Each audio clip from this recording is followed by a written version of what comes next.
Good evening, everyone. Thank you very much for being here. Let's take a moment of reflection, please.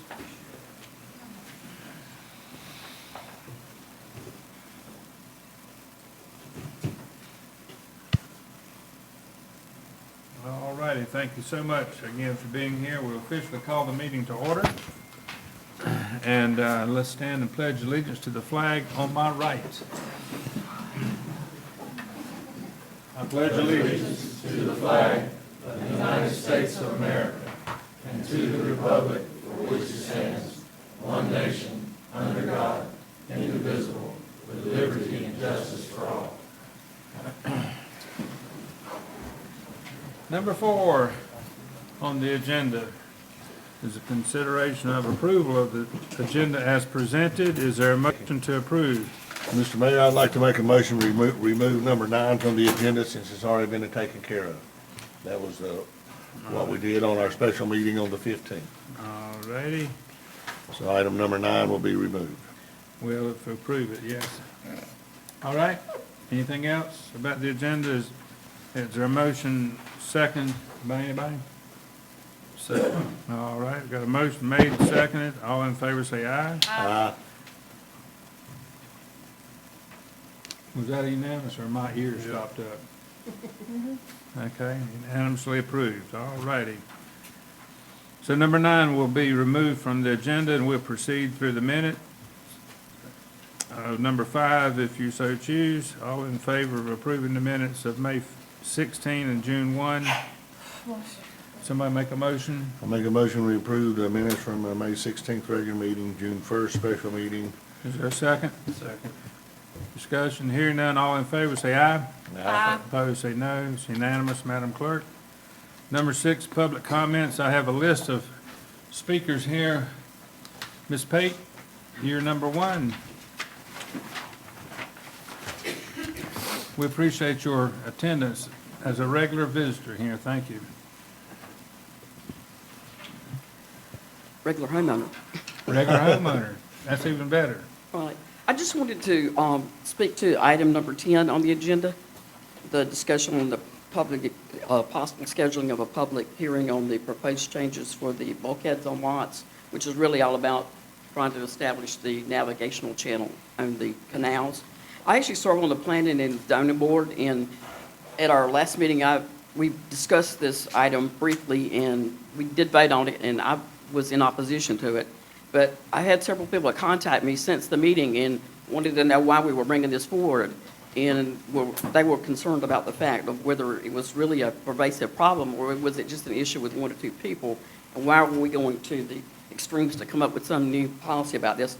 Of course, I told them I voted against it, but I was the only one that did vote against it. And the reason I voted against it was because I felt like, similarly to what people expressed to me, was how pervasive of a problem is this really on the canals? And if it really is a pervasive problem, then we probably do need to seek some action.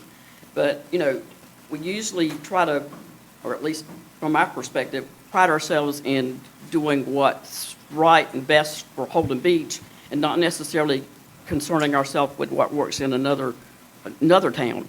And what's being proposed is something from Ocean Isle, and of course what's written up refers to concrete canals, and we don't, of course, have concrete canals at Holden Beach. I would just like to say that I would like to suggest before we go to a public hearing on this and proposing this, that we step back and kind of look at it and see if there are other options. And more specifically, I think we need to have some discussion with the property owners that own lots on the canal and see if they feel like it's a problem. Because a lot of these people bought these lots on the canal because they're interested in boating. And now all of a sudden we're going to tell them either you make your, you got to go make your dock narrower or you can get a different size boat. I mean, one or the other. I don't think that's going to go over well with the constituents at Holden Beach on the canal. So that's just something I'd just like to suggest that we step back and think about this a little bit more. Thank you. Right. Thank you. I apologize. We know you're not a visitor. Poor choice of words, but we know that you visit with us at our meetings. So thank you for tolerating me. Brent Shaver, you're up, sir. Speak about number 10. Thank you guys for all the hours and time and effort that you put into what you do. That's always appreciated, and sometimes didn't get said enough, but thank you very much. Thank you, Brent. Item number 10, I echo a lot of the things that were just said here a few minutes ago. I'm all about having an open channel for the canals. I live on a canal in Tarpon, in Harbor Acres down there. And everybody knows, or I guess most people know, that the 3 different sets of canals have different widths of canals. If you talk about having a 20-foot wide channel that you're going to keep clean in Harbor Acres, that's like dropping a bomb on that set of canals. Because everybody's not going to either have a boat or you're going to be in the murk, except at high tide. But you have to bring your dock back that far. I've been associated with that canal for 56 years.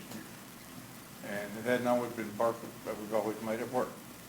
And I agree with having some kind of discussion about how to keep it open so people can use it.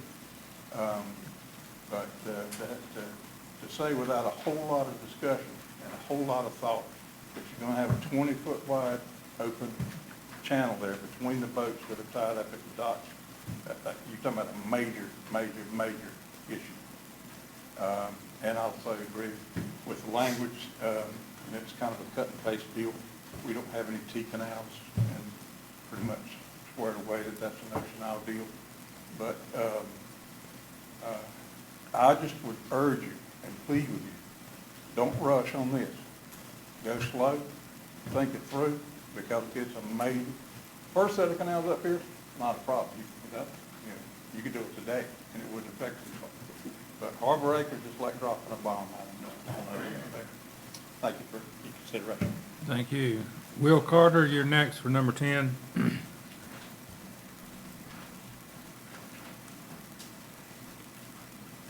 Will Carter, 108 Starfish Drive, and I'm the problem. I started this, I was standing out in my backyard and I watched Mac and Clore going in and putting in a new dock out there. And it was about 3 feet further out than all the rest of the docks. So I walked down there and asked him what they were doing.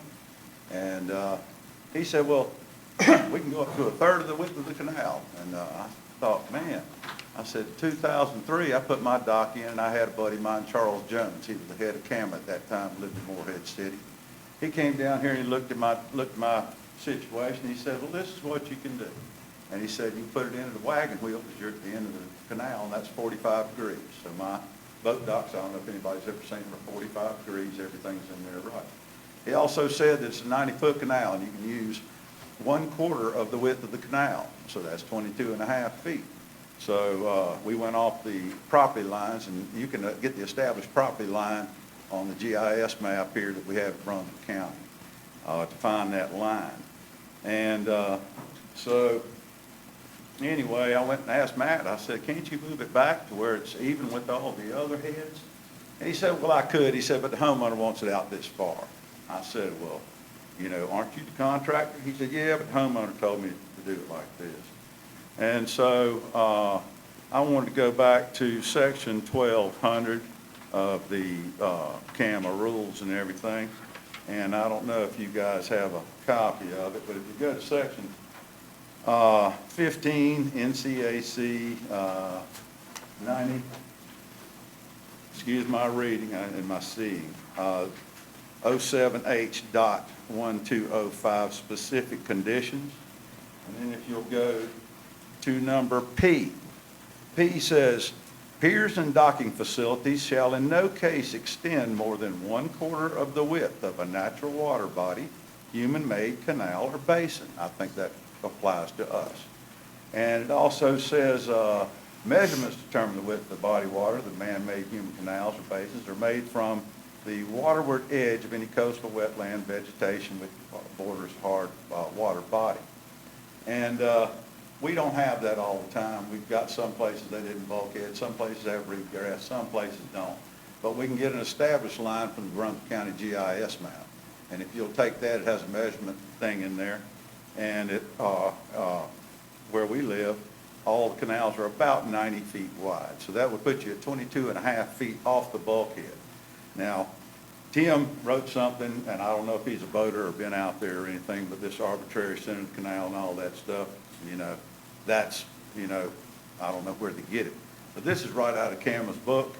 And so what I'm asking the town is, let's make it so that we go 1/4 of the width of any canal that helps down. I grew up down by Marlin down there at 924 Ocean Boulevard. We teed at we were at the head of the canal. We used to eat oysters out of the canal, and I've water skied all the way from my pier all the way down out the turning out by the oak tree. Done that before. But with this 1/4 width deal, if you've got narrow canals down there, like theirs are about 60 feet. So that puts them 15 feet off the bulkhead to have a dock and have 2 boats in there. You could still have ingress, egress. Up here at the pier, you got some that are 100 and some feet wide. So you start taking 30 feet of that, we're talking about a 33-foot dock going out in the middle, right? And when you start taking a third off of each side, what does that leave you in the middle, a third? And so this quarter of the distance rule applies to everybody, everything we've got. And so all we have to do is say, look, Mr. Building Inspector, you go by that line on the GIS and establish some sort, and I talked to Patrick with Cameron today. Okay, I got a problem. Yes, sir. We passed the 3 minutes. Well, I was here, but remember back when we used to lean on the card table before all those guys passed all that rule about 3 minutes? Can I sign up again? Yes, sir. I think I've got But pretty good if you information. if you just stop for a second, let me say something. Thank you.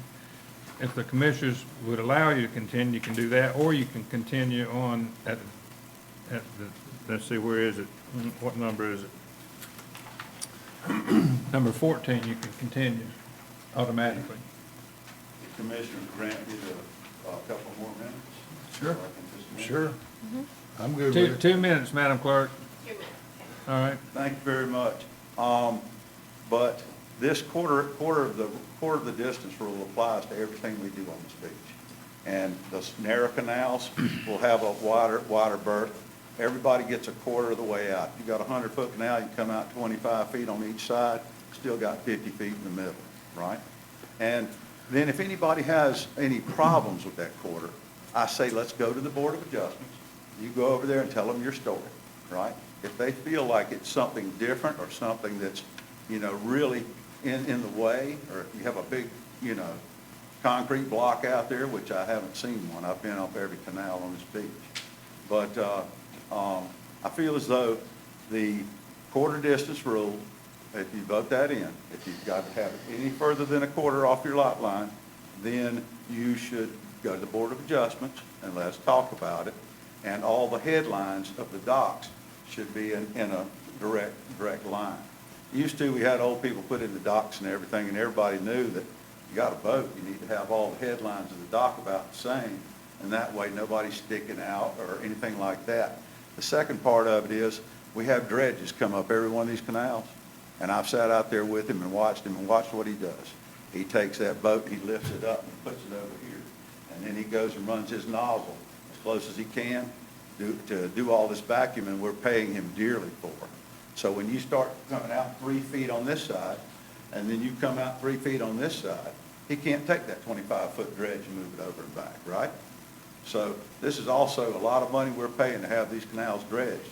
And if they aren't wide, then we can't dredge. So anyway, I've got a whole lot more, but I know you all don't want to hear me talk, but I'm the reason that we're here. And I thought it was important because what they told me was that, well, we can go up to a third of the canal. And he said, and Mac McClure told me, he says, if you don't like it, he said, that's tough because the homeowner told me to put it out there. And I was standing there with him. He says, if the town makes me move it, I'll move it. But the town won't make me move it. Thank you, See Will. that? Yes, sir. You didn't sign up, did you? No, sir, I didn't. But We- my name is Rick Parker. From the board, allow me no. to say something briefly.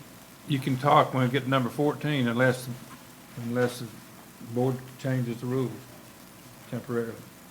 If you will bear with us, come to Okay, the that's agenda. fine. You'll get a chance. Okay. Okay. Put myself back together here. Public comments, police report, Chief Dixon.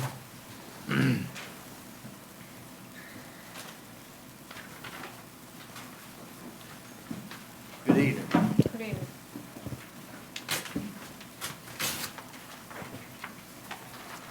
Find my place here. So we are into the summer months and business as usual. We're still focusing a lot on traffic enforcement, low-speed vehicles, seat belts, all the good stuff. Trying to keep roadways and everybody safe. Starting to see more parking issues. I know that's a topic for later on in the agenda packet, but that's what we've got there. Really just busy. Citations here, I think ordinance violations, we had between warnings and citations, we had 43. And state citations, we had 10. One of those was a low-speed vehicle. If you have questions, comments, or concerns on that, I would be glad to try to answer them for you. Well, Jeremy, you know what my comment's gonna be for you even before, and I'll say it again at the end of the meeting. These low-speed vehicles are becoming an issue, and I cannot be the only person. The calls I get, the people that stop and talk to me that know I'm a commissioner, says, you know, what's wrong? There seems to be no enforcement. So, you know, I said I will mention it again at the meeting, and I'll mention it again at the end. But Jeremy, there's a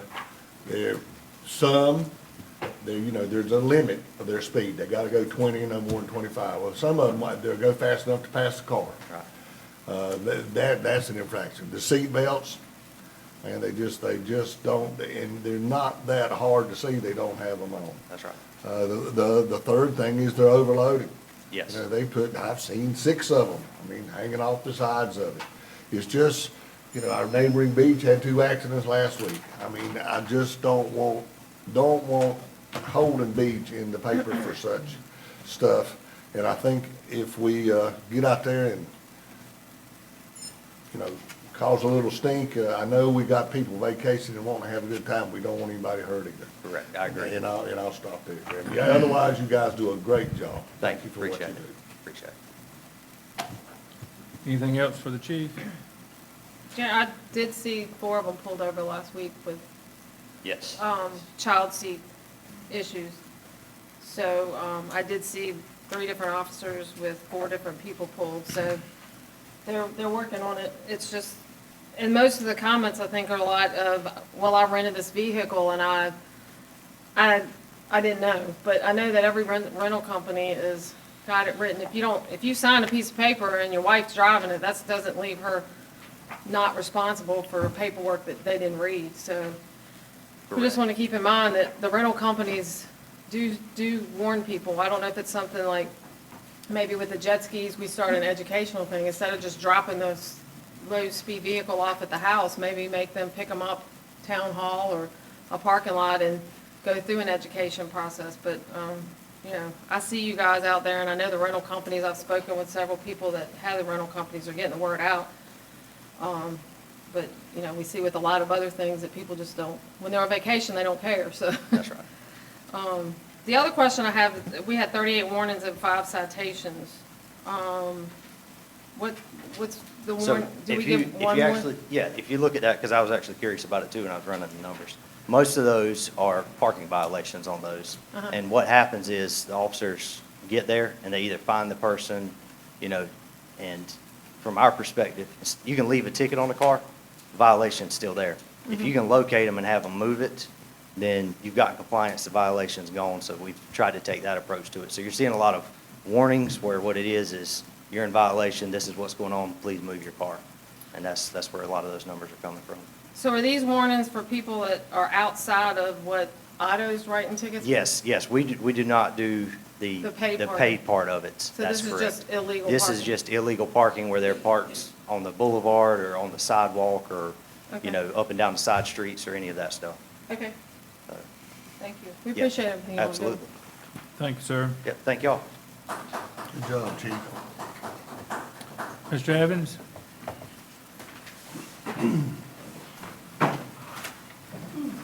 Good afternoon. How's everybody doing today? Great. Good. Good. All right, let me get there. Well, we're still busy, still building homes. This particular month, we have 34 active new homes that are under construction right now. we have 352 active permits. We've issued 25 that are over the 30,000 range, and we've got 5 that are above the 100,000 range or considered substantial. We've got 14 permits that are waiting to be issued or issued, just waiting for be picked up, and we have a total permits in the barrel at 400. Permits that are in review right now are 7. Permits submitted that are incomplete are 11. Those go back and they complete them and then send them back. Zoning permits were 5, and this month we actually issued fewer CAMA permits than we actually applied for. The town's actually applied for more CAMA permits this month than we've issued. And of course, we've serviced for inspections, we've serviced 131 active permits, and we made almost 476 inspections this month. Wow. So we've been pretty busy over there. So if there's any questions, I'll be glad to answer. Tim, do you see any big changes in the numbers from 2022 to this year? Are they, everything holding pretty consistent? Well, we're seeing a lot of new renovations, and we're seeing a lot of new substantial improvements where they're fixing the homes, fixing them up. That's why I was saying that's a number that you keep an eye on. That 25 amount at 30,000 or over is an indicator of a trend that in the past indicates that the numbers may go down. But I will say once again, when the economy fell off back in 2008, the permits never stopped here. They kept on going. When everybody else's percentage dropped to nothing, Holden Beaches continued to build. And it appears it's going to be the same thing now. There's not a big enough drop in them, you know what I mean, for us to start being concerned. Cool. Yeah. The only other question is, have you got any updates on the permits and so forth that to move Chip Hemingway and his group forward with getting the permits for the pier property? We've completed those applications, and we're going to be hand delivering them. If you're talking about the CAMA permits? Yes, sir. Yeah, those will be hand delivered before the end of the week. It's actually scheduled for tomorrow. Good job, Tim. Huh? Good job. Thank you, sir. Any more questions? Thank you, sir.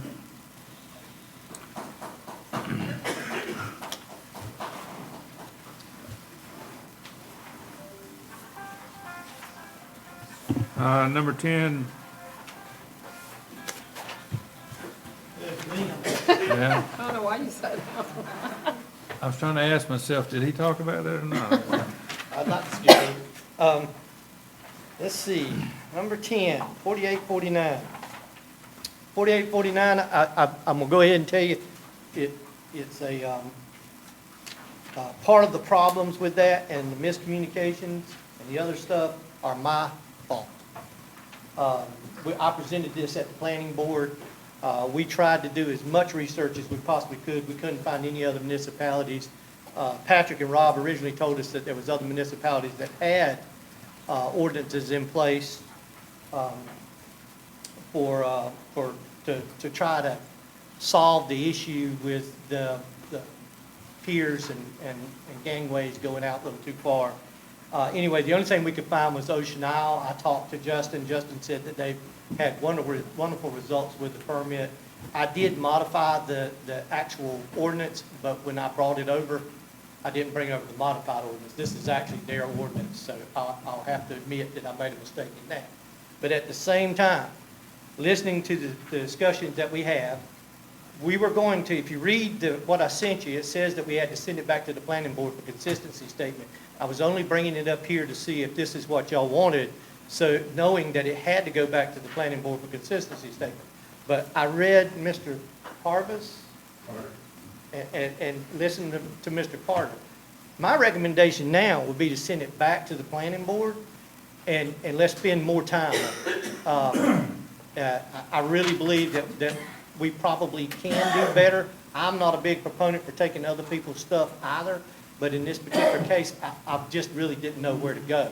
But I read an article or I read a comment today that made me believe that there might be somebody that could help me. And I found it very interesting, and I would like to talk to him.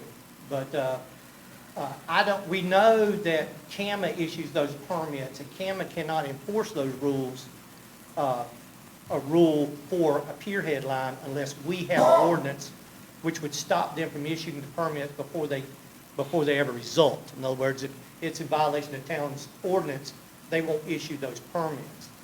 Now, with that said, you're not going to be able to use GIS. GIS is not an accurate form of determining property lines or direction, and we are going to have a hard time enforcing any sort of distance from a bulkhead out without some extensive surveys, because even about the only way that we could ever determine that we could get an accurate line to do that from, because the bulkheads were never bulkheaded at the same time, the lot land actually changed. And because of that, they jot in and out. So one side may be closer to the center while the other's not, which leaves the only really stable line would be the line at the right-of-way at the road, which means that if you write such an ordinance that requires such a determination, we determined, and this is why we went the way we did, we determined that the homeowner would then be encompassed. You can't expect the town to provide surveys, do the surveying and have the surveying done no more than you can for their own home in order to determine where that bulkhead's going to be. The homeowner would have to do that to provide us enough evidence to show that they haven't exceeded any ordinance we write from the barrier, from the land.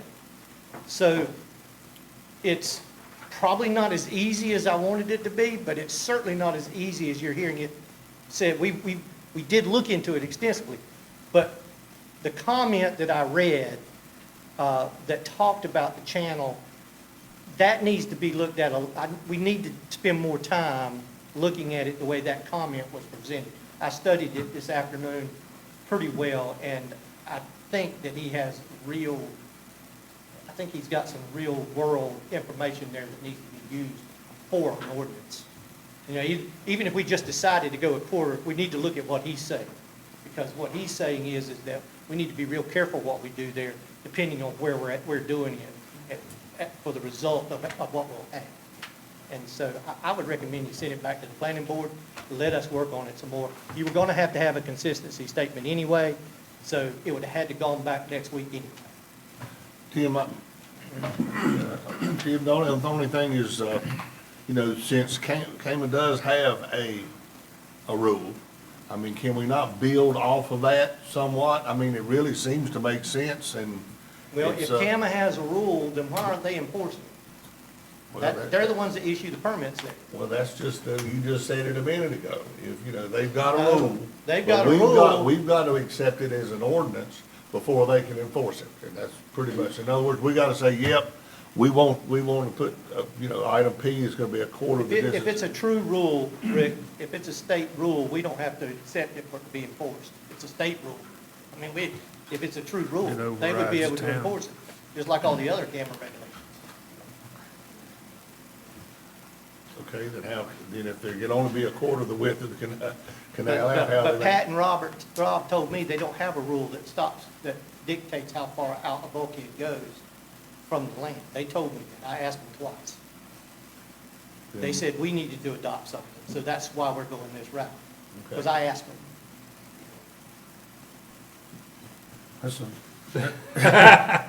That's complicated. We've been told on the jobs that you can't go beyond. That's right. Yeah. Anytime. I build docks, so CAMA will give you can go this far out, so I don't know where to get it from. Well, I can tell you that if you're working on the intercoastal waterway, or you're working out in one of those navigable water, out in that area, they do have a rule. But in the canals, I don't believe that they do. They do. If they do, then why aren't they enforcing? Well, they've been telling us that. I don't know why, but when you. Because they told me they couldn't. And if they say they can, then why are we making a rule? I do agree that, I don't know why I didn't dig the canals, but every canal is a different width.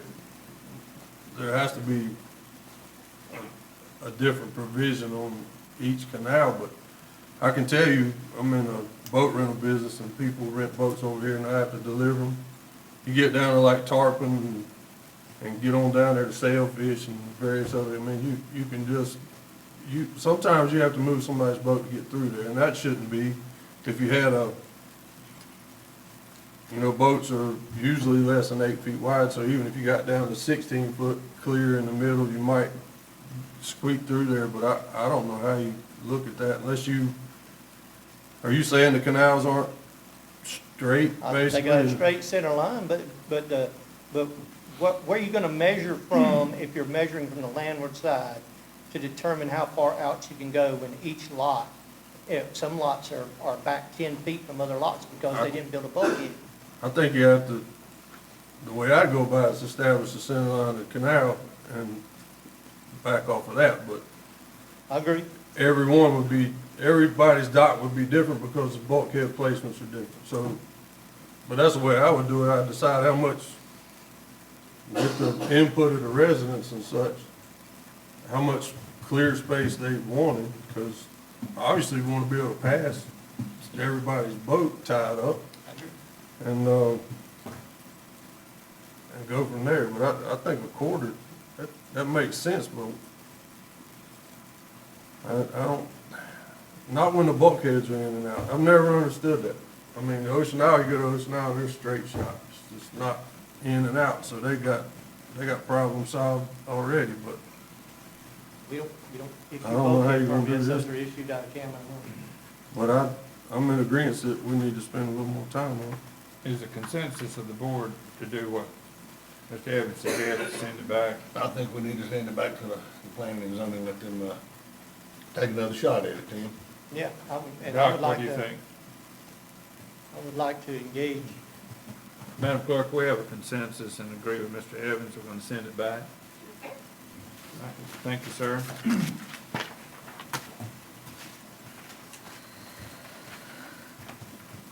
Mr. Evans, I believe you're number 11 too, aren't you? You the show, you're the show. I think I'm gonna have anxiety attack.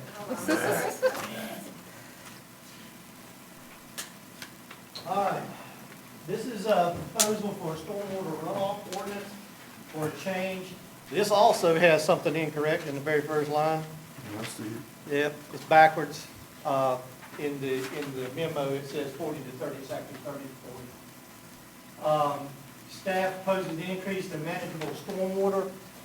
We had several inquiries, we've dealt with things over the years, and there's a little background that needs to go with it so that people would understand exactly what we're doing. The current ordinance, R 157.060, has a maximum lot coverage of 30%, with a graduated decrease on larger lots between 4,000 and 5,000 square feet, or 25%, over 5,000 is 20% contained and on the site. If y'all remember, your setbacks actually close in on you too, for the larger lots you do. R 157.058, R2 157.061, they basically have a maximum of 30% contained on the site. Our commercial is just like everybody else. It must be designed to control the first 1.5 inches of rainfall within a 24-hour period within the property boundaries contained on the site. That's, everything we do is contained on the site. Land disturbing activity over an acre requires state permit for dinner, and the Department of Environmental and Natural Resources and state permits. And when you get into the dinner requirements and things, it talks about a whole lot of other stuff, but basically it's that 1.5 inches of rainfall in a 24-hour period once you reach an acre. All right, stormwater management, y'all can't read this, but this is just basically, let me get close up, I can read it. It says, central environmental goal of the town is to restore and preserve water quality and active ecological functions, the surface waters that are included in the same area, and to minimize the impact of flooding and runoff of pollutants on health, safety, and welfare of the citizens of the town.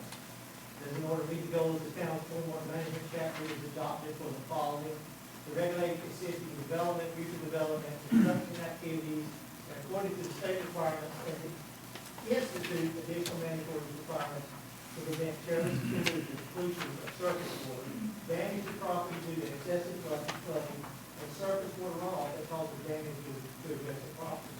That's A. B.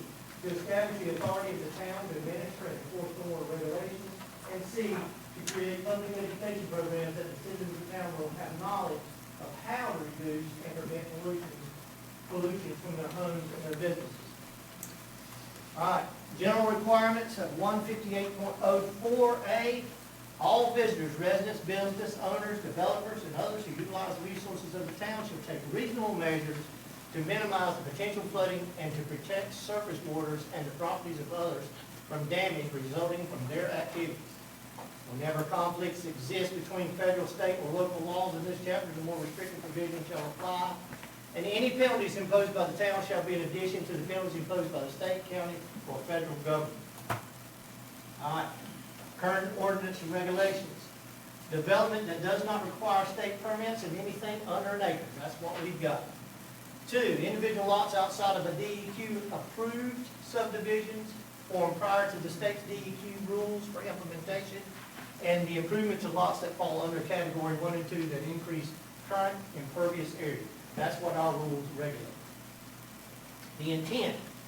The primary intent of these regulations is to satisfactorily control stormwater on individual parts of the land and areas in between so as to not to adversely affect the quantity and quality of surface water flow as a result of natural rainfall, and to control the runoff onto the adjacent properties, or water-induced soil erosion in any form because of the low-lying nature of the barrier islands upon which the town is situated.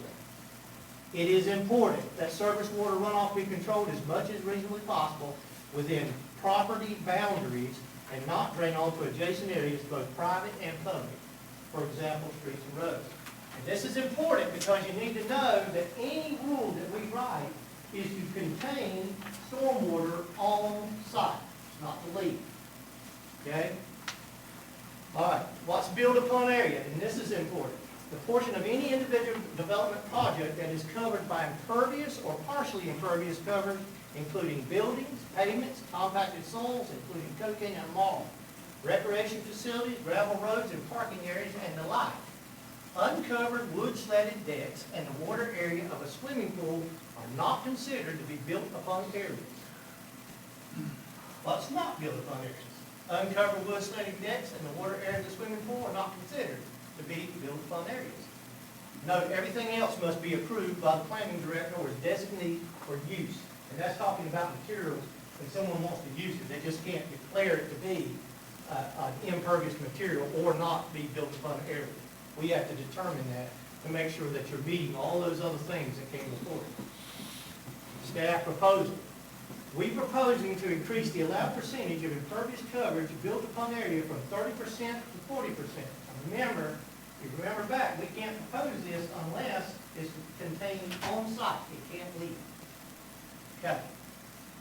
So we'll go back to this, because I've heard some people say that we're going to flood the town and all this. Well, to start off with, every one of these have to have an engineered seal on. Every one of them have to have a stormwater engineered seal. The engineer determines whether or not you can even get this 30%. We've had 1 or 2 houses since I've been here where the sites wouldn't contain the 30%, and they had to cut their houses back because they couldn't get the stormwater engineer to say they could contain it on site.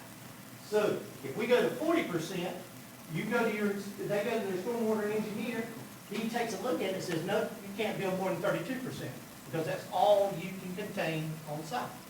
So even though we're going to 40%, doesn't necessarily mean that everybody's getting 40%. So they've got to comply with the rules, and they have to contain it on the site. So, proposed changes to 157.05A, C, 7A. So what we're proposing here is the lot coverage for the main structure shall not exceed 40%, it was 30 of the platted lot. All impervious structures outside the main structure shall not exceed 40% of the buildable land, less plus area of the main structure. All health department and camera requirements must also be met. Open decks are not considered in the allowable coverage percentage of the main structure, but they must meet all setback requirements. Gravel, sand, grass areas are considered pervious, and approved pervious products shall be allowed to cover any portion of the remaining 40% of the allowed built-upon area. So if you, stormwater engineer, wants to design a system that puts pervious product, or you've got some left, you can do that. Or if he can put pervious product on the remaining and say that it's going to be contained on site, he can do that as well. What we didn't have that before. What we did have was a disaster, which if you look up there where it's changed, it allowed for you to go to 60%. People didn't know that, but when you talk about us going to 40, it allows you to go to 60% if you could actually fit it in there. Nobody could figure out how to do it, or else we did 11 most of the time. Proposed changes at 157.060. Lot coverage of main structure shall not exceed 40% of the plotted lot.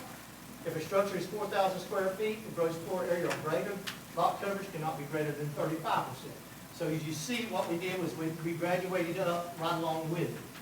But you gotta remember, most of these lots that are gonna exceed that, or 40%, are gonna be those lots that already have, they may be 27,000 square feet and they're only building covering 3,000 square foot of buildable area. In other words, they ain't nowhere near the 30%. And they couldn't be because most of it is doing. Okay. Proposed changes 157.061D, A, 6A, the 6 got cut off somehow. Lot coverage of main structure shall not exceed 40% of the platted lot. All impervious structures outside the main structure shall not exceed 40% of the buildable land plus area of the main structure. All health department and kennel requirements must also be met. Open decks are not considered in the allowable coverage percentage of the main structure, but they must meet all setback requirements. This sounds like the same, but it's actually, one of them is actually R1, the other's R2, and the first one was commercial below the thing, and that's what you're looking at. Here's what we have in other municipalities. Ocean Isles at 50%. I got these numbers from Michael Morton, who does a lot of stormwater.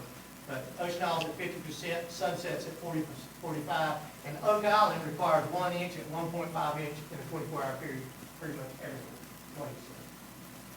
So, and that is not limited. That's a lot. All right, recommendation by staff. The town's plan staff recommends the increase for the following reasons. To assist older homes with non-conformance issue when trying to renovate.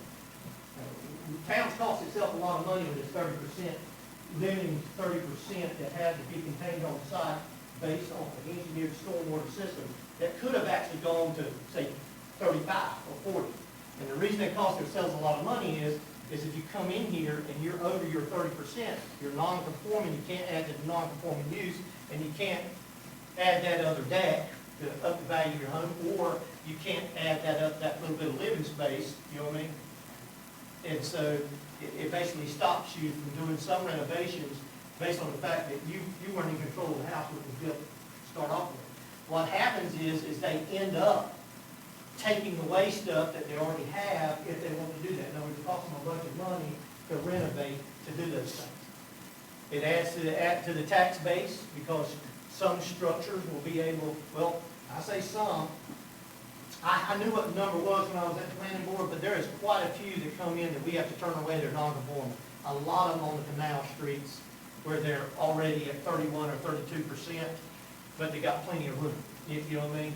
And a lot of it, this sand over here will drink it, no problem. And like I said, the stormwater engineer not gonna put his seal on it if the soils ain't gonna take the water. All right, has a positive economic impact, allows stormwater management and regulations on structures that previously did not participate. In other words, you all ready? If you have one that's over 30%, they were built before we had the stormwater plan, that means you got 30% dumping right on what? The ground. It's sheet flowing, it's not going anywhere. It's not even being contained. So there's 30%. You go down one of the canals, you got 30 of those houses, it's dumping water right in the road. You allow them to renovate, guess what they got to do? They got to meet the stormwater requirements at that point, which means that they're now having to put in a containment system. So instead of digging up concrete and adding more impervious area, they're now going to be putting in stormwater systems that's going to collect the stormwater that was never collected before. So you take 15 houses, we turn them down a year. We've been doing that since I've been here. We'd be putting a lot of stormwater in the ground that ends up on the street, simply by allowing them to go a little bit more. And that's pretty much what it is. So that's the presentation. Staff recommends it. I talked to Michael Norton in length. He's the one that's doing our stormwater study. He kind of educated me a little bit, but I just don't see any negatives with this increase, mainly because all the systems have to be engineered, and if the sites won't hold it, the engineers are not going to allow it. They're not going to put their seal on it. So that's my recommendation. I think it's a great idea, but I got one question. On an older, and I was asked this, so I don't know the answer. On an older home that's built, that's at 30% right now, with no containment, that was built prior to the order having to have it at all, that is running in the road, I agree with that. if they, it's basically gonna give a 50 by 100-foot lot, 500 more square feet. And if they do an addition or concrete around something or whatever to add the 500 feet, do you go back, do you then have to go back and contain the whole structure? You won't qualify for 40% or the extra percentage. Gotcha. That was a question. That's good. But I promise you, and there's more than one reason to that, but you have to go back to the original rules and to the phase 2 rules when I was reading in the beginning. You got, the rule actually says that if you do anything like that, you have to do it anyway. The problem is, we can't let them do it, so we're caught in catch-22. We can't let them add to it, so that it then triggers like it would already. See, that would be triggered already if we do it. Because we can't issue the permit because we're not before. Mr. Evans, are you just talking about like dry sumps at the downspouts? Like, is there a simple way of getting around this? No. It's got to be contained. It has to have a stormwater engineer seal on it, stating that the soil has been, he looked at the soil, he tested it, and says that they were taking water. Every house that we issue a permit for, you can come in there and pull the stormwater permit, the engineer seals on it, has the design, the length, the size, the width, how many socks and stuff, or whatever they're using to take. So Tim, you said they actually test the soil? Yes, they're supposed to. Some of them do, some of them may know what it is when they look at it, but some of them may not familiar with it. Do you know if they put those socks a certain distance away from the foundation, is there some standoff to it? It's not the distance for our foundations, it's the depth. We don't get into the deflection of our foundations when we get down here to bottom. Because we're on high. We don't allow any kind of concrete foundation, so we don't have to worry about a 45-degree deflection once we get out there about 3 or 4 feet. I was just worried about wet soil, any kind of liquefaction or anything like that. They take that into account. I'm just having a hard time getting that up. You're not by your microphone. I can't hear comments either. Not there. Yeah, they do. They take it, and if they start getting, depending on the foundation and depending on the size, I've had some where I've had to make them move them, depending on what they have. Like if they've got a swimming pool and a grade beam, and they start getting near that grade beam, they're gonna be near the bottom part of that deflection, and they're not gonna be able to put it there. They've got to find somewhere else to put it. I've had several of those. Because the grade beam's attached to the piles, and now the deflection is higher up out in the ground. And that does, the wetness of the soil, that's a factor then, yeah. Okay, back to the commissioners. Thank you, Mr. Evans. What's the pleasure? I'd like to make a motion to schedule a public hearing on, July the 18th at 5 o'clock at the start of our regular meeting in July on the changes to code of ordinance chapter 157 zoning code, zone code for lot coverage. Is there a second? Second. Discussion, hearing none, all in favor, say aye. Aye. Opposed, say no. It's unanimous, Madam Clerk. Thank you, Mr. Evans. Thanks, Dan. Our town clerk, Ms. Fennell, number 12. You have some boards that will have vacancies next month, so if you guys would like to schedule interviews for the July 18th at 4:45, if you could just come to a consensus, that would work for me. 4:45 on the 18th. What, need a motion here, I guess? Will that affect the public hearing we just scheduled at 5? It does. You shouldn't have too many people, honestly, because most of the people who are on the boards are eligible to serve again, and we don't ever Okay. and when I do the public hearing, I'll actually advertise it or shortly thereafter. So Okay. it'll be fine. Okay. Unless you guys want to do it earlier, that's absolutely fine if you do want to do it earlier. You want a motion and vote, or you want to just do a consensus? Everybody in agreement with it? I'm good, 4:45. Consensus, Madam Clerk. Thank you, sir. Number 13, Dr. Dyer. Yes, so we're having discussions about those. We're heading into the second season of paid parking. I just want to touch on a few issues. And Jim Varner from Auto Park is here, so he might want to add something at the end, and I've got Jeremy if he wants to add anything. I think the paid parking in general has helped with a lot of things, but we're still having some issues with a few things. I just kind of want to bring those to light. Most of the problems we had on the east end of the island, I think, have helped organize the situation where we don't have parking on top of one another in people's yards, under houses, things like that. But we still have some issues in other places. One of the spots that we've had some complaints and that has brought to attention is down at the 700 block. People are parking on private property. There's been a house that was removed oceanfront, and I think people think that that's a parking lot, but it's not. And one of the issues is we've had several people go on social media that advertise, hey, just find a house that doesn't look like there's a car there and just park under it. That's disrespectful to the property owner, and I think we need to take into consideration that the public, not to heed these kind of responses. You don't park on private property. It's not fair to the property owners, especially if they're not here. There's an issue, you don't know if somebody's given them permission versus somebody's just showed up to park. So just want to kind of say, be respectful of private property, and just don't advertise, just go park wherever you want. That causes problems.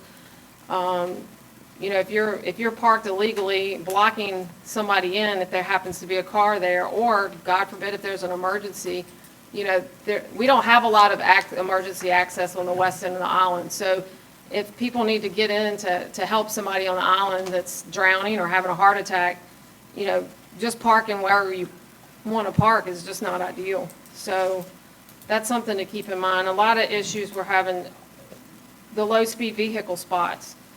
We've had to put new signage up, which we actually shouldn't have had to make that expense to put up what a low-speed vehicle is. Obviously, if you're paying to park, you can Google what LSV is. It's obviously not a car or a truck, but we have put new signage up where the low-speed parking, Jim got all those up. They're basically say no cars or trucks. So we have had some issues. I've had a couple of homeowners that have bought, and these are property owners on the island that have bought the year-round ticket to park their golf cart in, and they've gone to the spot, and there's a car parked there, so they can't use the spot. They've already purchased the ticket, the parking permit, they're homeowners, so they should be allowed. That's what those spots are for. So we really need to pay attention to where we're parking. And just parking wherever you want. Obviously, with 38 citations that don't even include the auto part of the paid parking, just illegally parking in the right-of-way or wherever you want, that's obviously an issue. So going into the second season, we really need to take an account of these issues, because the only thing I see that we would be able to do to get this even more organized is just raise the price of paid parking, and we certainly don't want to do that. But it's not fair to property owners to not be able to park where they need to do, or to protect their private property. We have people that are coming up on private boardwalks to use the bathroom. We have people going under people's houses, and if you've got your grandchildren or your children sitting out on the deck, you don't want a stranger that's probably intoxicated in a lot of cases walking up and, talking to your children or going to the bathroom in front of your children. So just let's be respectful of the private property owners. Be respectful that we've had to do paid parking. It's to really organize and keep things safe and less crowded. And that's just my little public service now. If Jim has anything to add, he can come on up. Thank you for being here. Thank you. I just want to pile on what the chief was talking about earlier about parking not in the paid parking zone. Just in July alone, we've had 10,000 reported vehicles parked on the island. We've issued, June.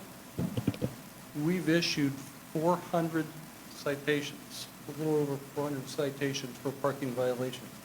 Of those, 75 were the same as what the chief tickets, parking outside of a designated parking lot, so parking right away, parking too close to a fire hydrant. We've actually had a couple of those. So what we're looking at right now is about a 4% violation rate. That's high. That's higher than it should be for this time of year for the second year of parking. Now, I have to take into account a little bit that June, we finally had good weather, and people came flocking to the beach. Everywhere I go, I see the same thing. So I think we've tried to make sure that we've educated the public, we've got signs out, and we just need to be diligent, especially with residents, and make sure that they're all aware so that so that we can really focus on the visitors.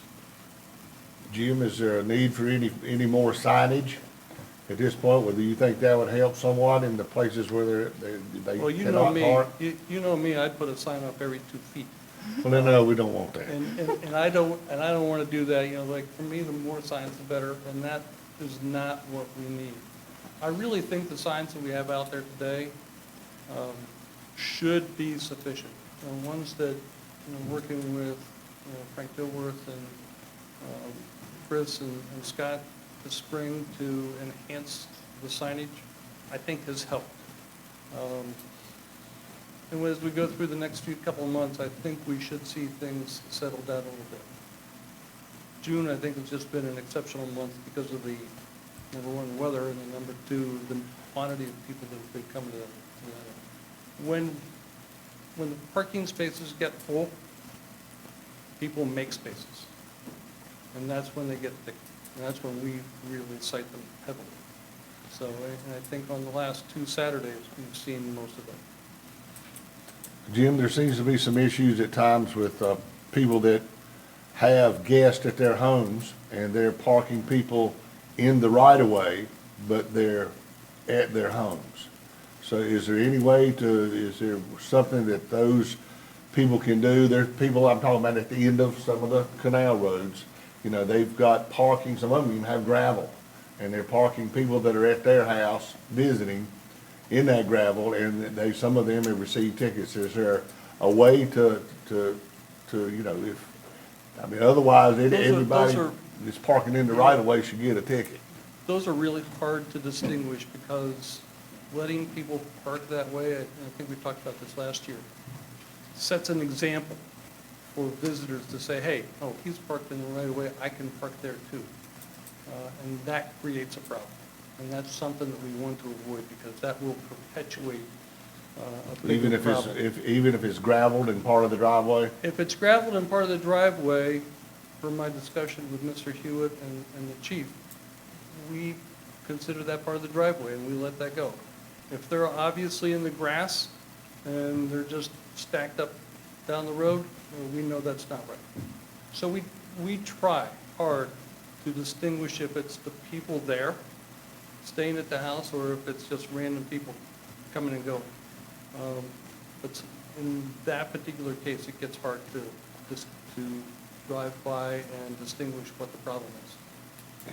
And for the ordinance, unless it's a gravel driveway, we will ticket. But if it is part of the driveway If it's part of the driveway, gravel, then so if they're ticketed accidentally, they can call and see if they can get that taken care of? Show us the picture. We'll compare it to our picture. If they're in a gravel area, understand. And there are we know what the homeowners have done on the island with making their full property with the driveway. Okay, that's the driveway and that's what you designated, and for the time being, with the ordinances the way they are, we have to let those go. Otherwise, if there's somebody parked in a right-of-way that doesn't belong there, they need to notify the chief or you Yes. that, And we have they're parking. residents call us, chief and his staff call us, and we'll go ticket them. good deal. And we've had several cases recently where we've ticketed contractors because they're just setting their cars or trucks in the right of way, and we ticket them because we don't know their contractors. If we know their contractors, okay. We have one contract company come in, and the whole staff was lined up down the road, and we got them all. including the owner of the company and his Corvette.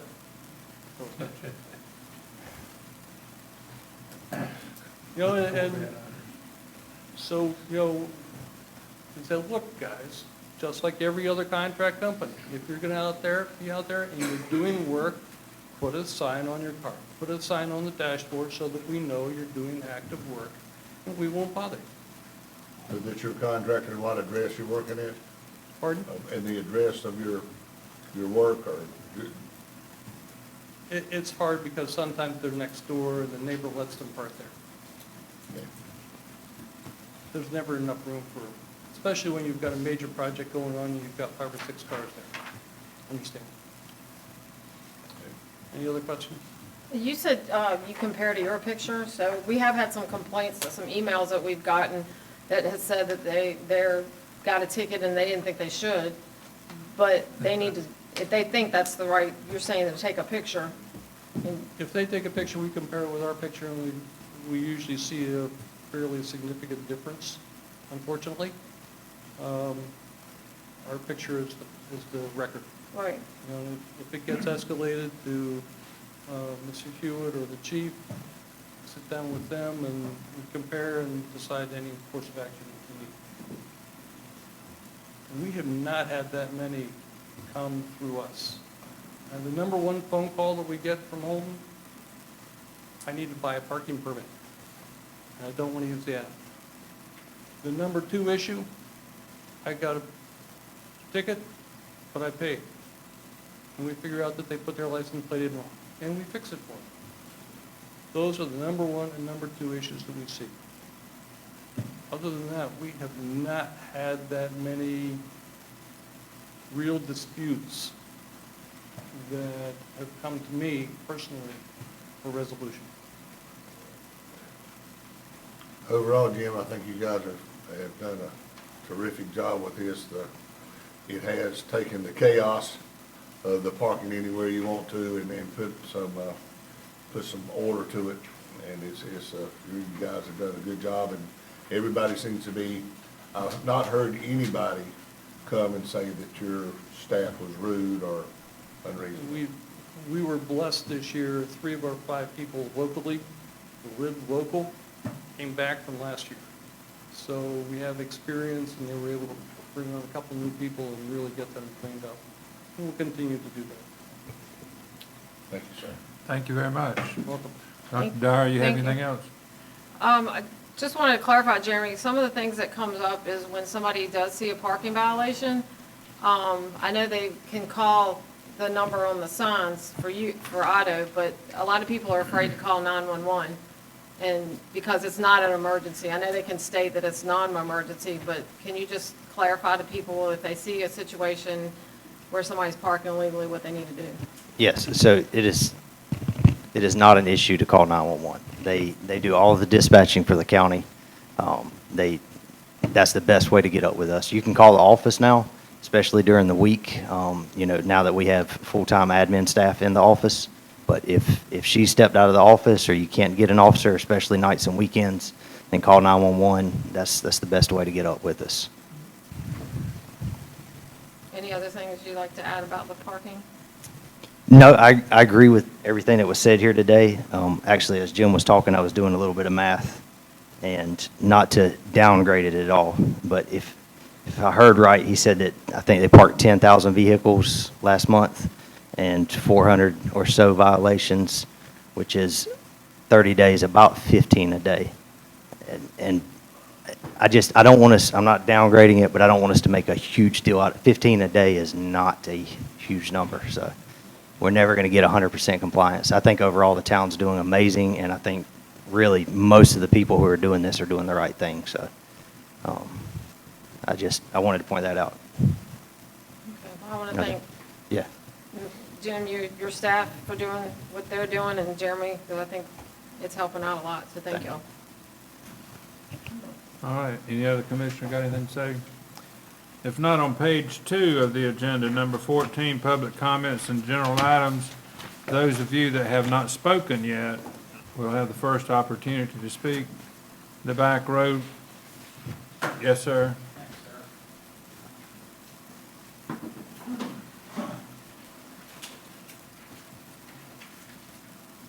My name is Rick Parkvis. I'm at 140 Tarpon Drive, and I just want to make a couple of comments on the canal issue. A little bit of background, I was on the dredge committee for a while, so I know a little bit about the canals. The CAMA handbook, I think the last one I saw was dated like 2005. And I think those canals were dug 50 or 60 years ago, and I don't know if there was a CAMA. So anyway, for my canal, which is 90 feet wide, the bottom of the channel is 30 feet wide. So you got to come out 1/3 to get to the full depth of the channel. So if we go to a 1/4 rule on a new dock, you just can't get there. Now, I think the CAMA manual says, and I hadn't planned to speak tonight, I do have it printed out, as well as the coastal management regs. I think it says new docks 1/4 or as far as adjacent docks, but never to exceed 1/3 of the channel width. Now, as Tim was pointing out, a lot of people have lost dirt due to erosion and when their bulkheads went in, and I'm one of those people. So how's he going to enforce this? I think, as I think Will was saying, you can actually go establish the line from the original corners for the whole canal, both ends. And once you define that line, you can mathematically determine a point perpendicular. I know this is kind of geek stuff, but I'm an engineer. So I think if you want to enforce this rule, you get that line established, you take your northing and easting of your monuments, you can do the math to get to where this line is along the whole line of the canal, and you define that as a straight line. So you want to do your enforcement, a surveyor would come out and say, I've got a 10-foot boat out there. He would take a shot on the outboard side of that, and from that information, I believe you can determine how far out you are from that original property line. Now, the CAMA handbook, I believe, says that you have to go from the width of the body. So I've got an eroded canal, right? So for how far my dock can go out, you might have to measure from the actual bulkhead line. But for the boat on the dock and keeping that channel clear, you should go from the property line. Now, on a 90-foot canal, I think 10 feet, you can keep a 10-foot wide clear channel. And most of the boats are 8.5, 9 foot in beam. So there's a way to solve that, I believe. I haven't talked to a survey about going from, the whole state's on an XY grid, but when you get to your survey, they start talking about angles and lengths. It's basically a vector. But there's a way to figure that out if the software already does it. So I don't think enforcement is that hard, but we have to realize that you have to get your boat out to the channel's design depth. 25%, you're going to be sitting in the mud a lot. When you step on your boat, you're going to jam it in there. So I think there's a solution there. I'm glad that you guys decided to send it back. I believe, again, and I think I've gotten this from either CAMA or Coastal Management, CAMA is supposed to do the inspections, and CAMA has the ability to fine people in violation. So in Mr. Carter's situation, it seems to me that someone needs to go out, inspect that dock. If it was approved at, say, 33 feet instead of 30, that's a problem that's got to get dealt with. But I think there are some rules in place. Lastly, I would say it is worthwhile considering how big of a problem it is. It sounds like that individual problem, there's rules out there to address it. I am in favor of a clear channel because I've had to grease the gunnels before to get back to my dock. I think there's a way to do it. And the last thing I want to say is, Brian, thanks for the email response on the 40%. That was a great perspective on just water in the ground. That was really good. That's all I got. Thank you, sir. Thank you. Oh, one last thing. Okay, time's up. If you want some help, give me a shout. Back road, yes, sir.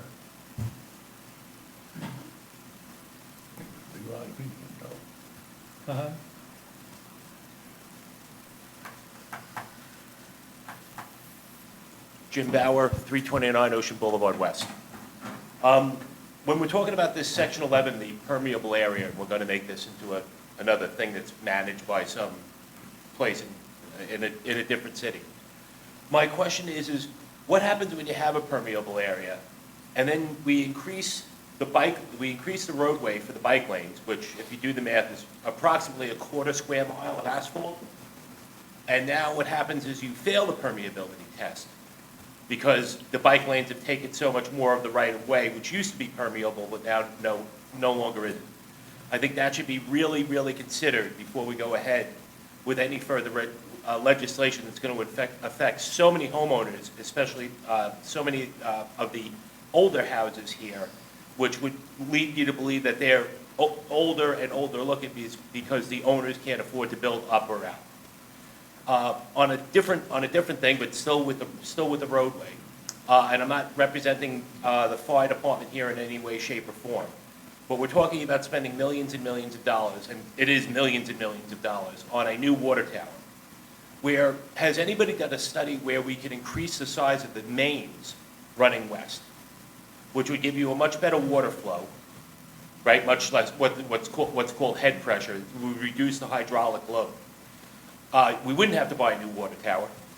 And what the greatest part is it could be done piecemeal, where with a water tower, one day it's not there, and a month later it's there. This could be done in sections, increasing the size of the water main on the west end. Let's say from I think it's a 6-inch dropping to a 4-inch. If we could drop it in a 10-inch, then we can get it done wherever there's cash. We could just keep moving out, and maybe that would resolve a lot of the water flow pressures that the west end, just in general water usage, but also emergency usage. It might be a good idea. The last thing is about the parking. I've never seen, and I come from New York City if you can't tell, but I've never seen a parking person. I don't know what they drive. I don't know what uniform they have on, which leads me to believe that they don't. And you guys tell me, are they uniformed? Do they ride around in brightly marked cars that say parking enforcement? To Chief Dixon's point, 15 violations a day is not going to enforce compliance. Otto is making money, hand over foot. Hand over foot, they're making money. So what they should do is they should go out, they should buy some brightly colored, we used to call them traffic trikes, that say parking enforcement. I think every small, medium, and large city have them. And parade them around with yellow lights going on. And what you'll do is you'll scare off the people from parking incorrectly, from getting into fights over parking spots. I'm sure you've had to deal with a couple of them. And what you do is you get a much more harmonious place, because then they can actually visibly see the enforcement arm of the parking. Thanks very much. Thank you, sir. All right. Yes, sir.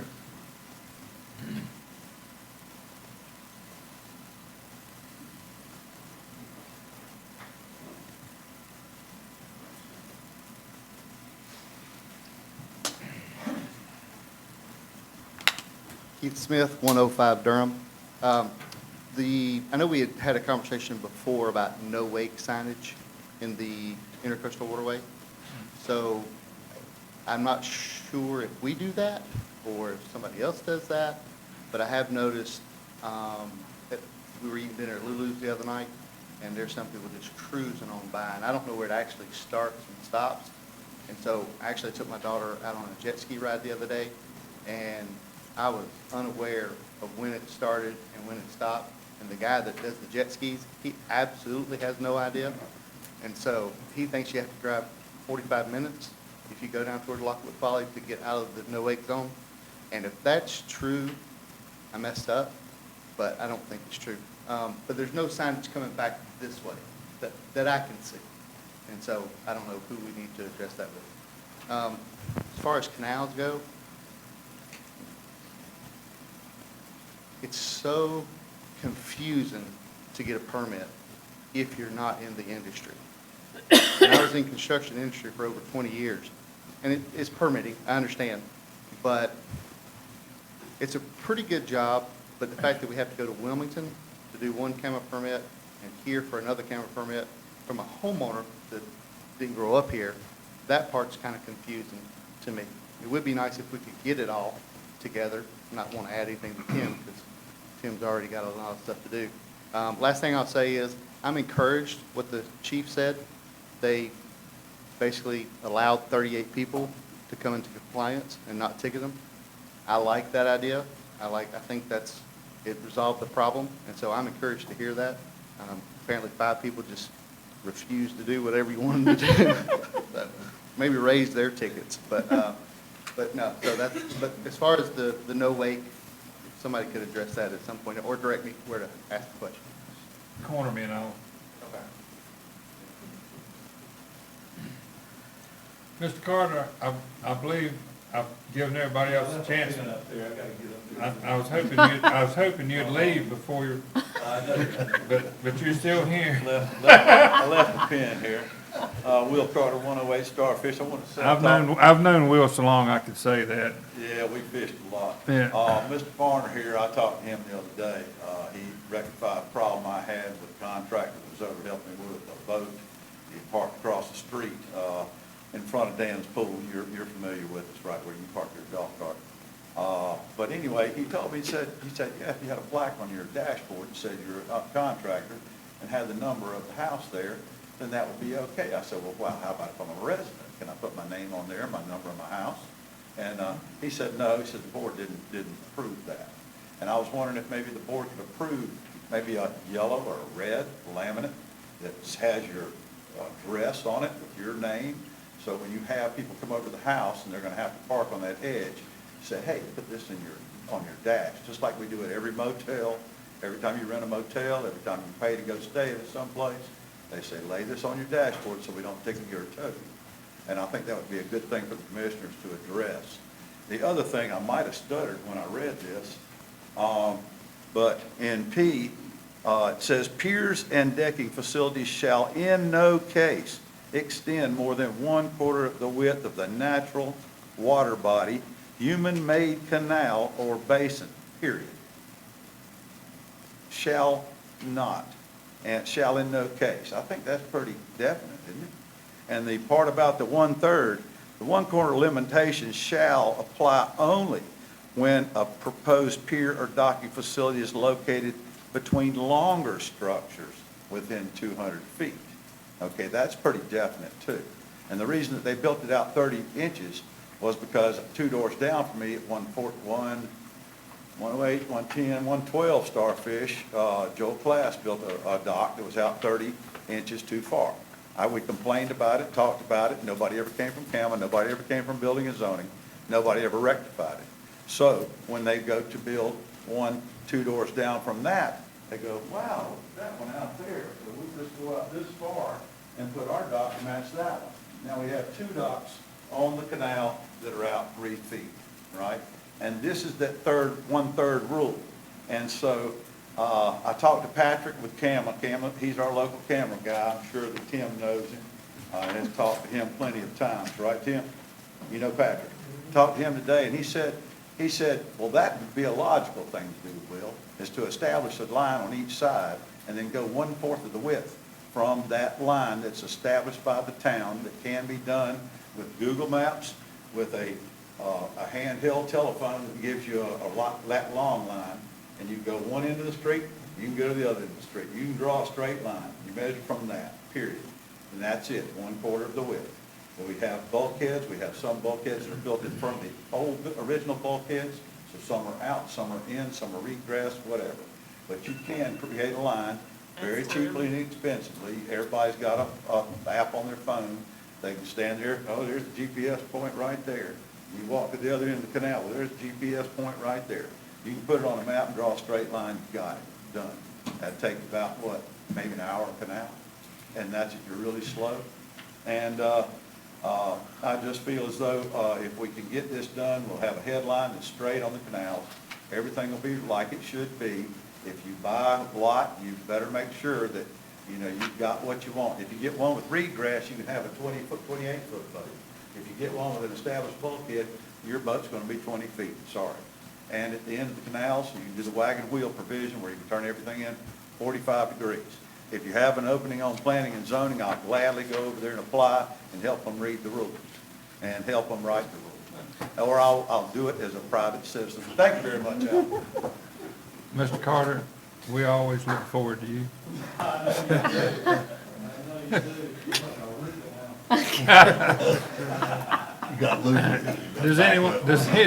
Anyone else want to speak? Otherwise, we're going to move forward. Mr. Hewitt.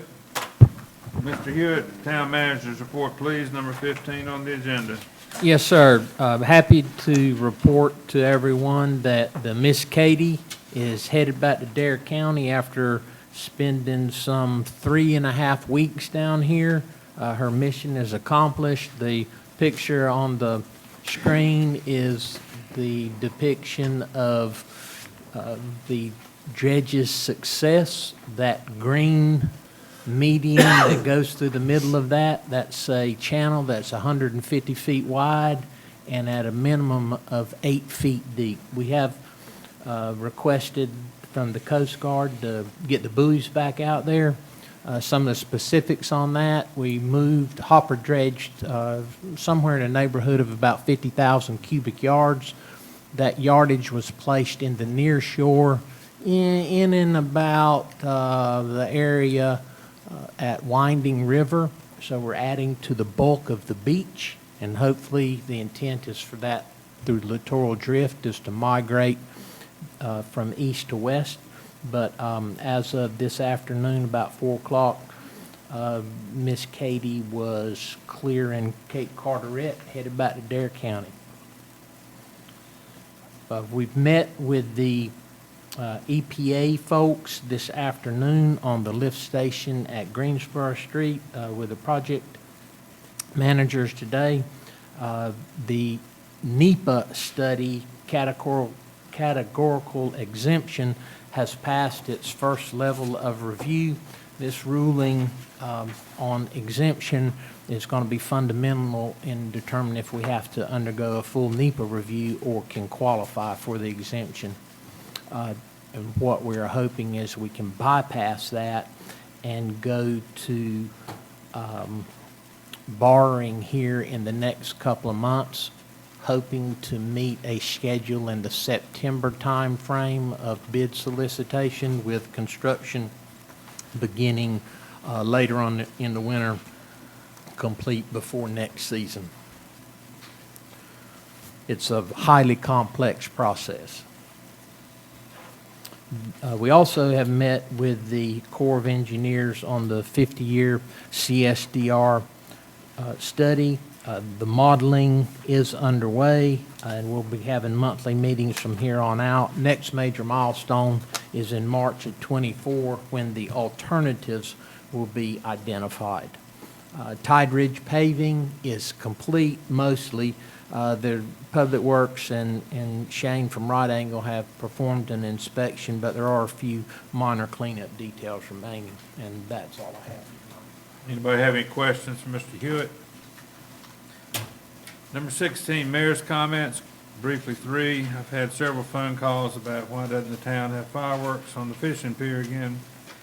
And I'm probably just delivering a message to everybody wants to see it, but they don't like the liability and expense. So, but anyway, I promised several people I'd bring it up for the commissioners to be reminded of the requests.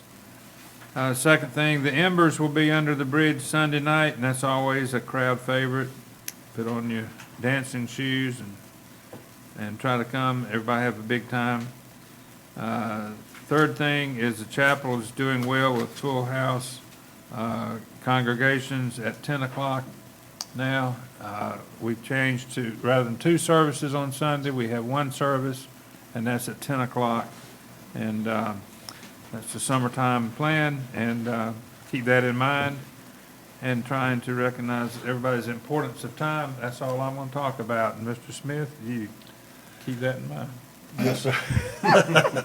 Thank you, Mr. Mayor. As always, again, Jeremy, it's the low-speed vehicle enforcement. You guys, I know you're doing all you can. You, especially with the number of people we have on the island now, it's, your per capita police officer is gone, to the far side of the scale. But again, it's something that I would appreciate if you could get make some headway on issuing some citations to maybe get this straightened out a little bit, or get the county or the state to come in and let them be the bad guy. Instead of, you guys try to keep people, our vacationers, happy and coming back again, and we don't want this to be a place where they don't feel like they can enjoy the beach. I want to thank my fellow commissioners. We're missing Judge Arnold this evening, but working on the budget, we worked together on it, as well as the staff. They put up with a lot of redundant questions over and over again before we could get it in our heads to make sure that we were making the right decisions. I think we came to a good decision on the tax base. I think we've worked really well together, and I appreciate everybody's input. The second thing about the on-island stuff is, again, the dogs on the island. There seems to, again, our visitors don't seem to be as informed about, when they can have dogs out or not. And as Doc has said before, the pets out there in the middle of the summer on that hot sand, you run fast and or put on flip-flops or shoes, well, the pets don't have a chance to do that. The other thing is the holes that our guests dig. Our rangers need to be aware that they need to remind the people when they see those big holes, just nicely say before you leave the beach, please cover it up so nobody falls in it at night. That is important. Hurricane preparedness.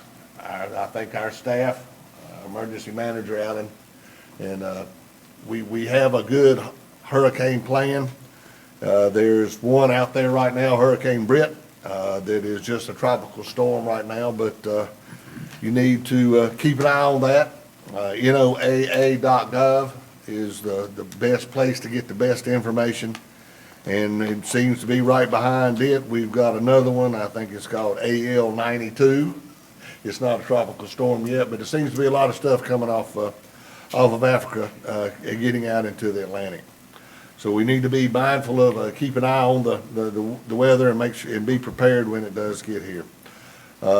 The island's full, and I would just want to ask everybody to please be careful, especially with all the children that are here. They're happy and having a good time, and let's please be mindful. Take your time. I know the Ocean Boulevard's slow, but it's summertime. Just be mindful of our guests and the children, make sure nobody gets hurt. I also had something about the waterway wake zones. The past few days I've watched the boats go up and down the waterway, and there seems to be nobody paying any attention to that at all. They run wide open until they get to the bridge itself. So if we could do something to help that out, that would be great. I don't know if more signage or what we need to do, or get the wildlife people to look at it a little closer. But something needs to happen, because the people that do have boats along that area, they catch heck. The last thing is, the Miss Katie did a great job. It's great to see that inlet open again. Looking forward to the Coast Guard getting some buoys out there. That is one of our best resources, is that ocean out there, and the people that have boats like to do it. Other than that, that's it, Mr. Mayor. Thank you. Everybody have a good 4th of July and be safe. If you light it, Jeremy's going to write it. Brian? Once again, I want to thank the staff for all your hard work. You guys continue to push through it like you have to get things done. I do want to make a couple comments on the canals. It's just my opinion. I've lived here for a long, long time and lived on canals and off canals. I always had a boat, go down them all the time, so I know the problems. I just want to point out a couple things. CAMA's they weigh in on a lot of stuff, and they have rules like a riparian setback. Like if you wanted a boat lift and your neighbor didn't want you to have one, then you couldn't get one because you have a 15-foot riparian area on each side. They do enforce that.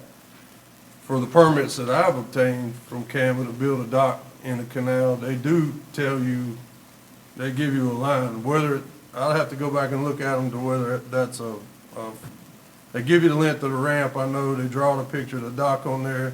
They tell you what you can build, so they absolutely give you permission as to what you can put out there. So they are directly responsible for what's built out there. Now, do they come back and check it?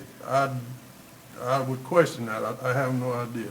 We did check that, we did check the last two, and they were exactly as they had permitted from FEMA. They were placed right where they were permitted.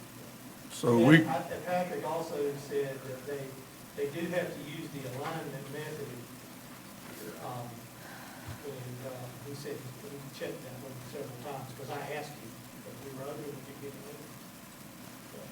He said it was in there. and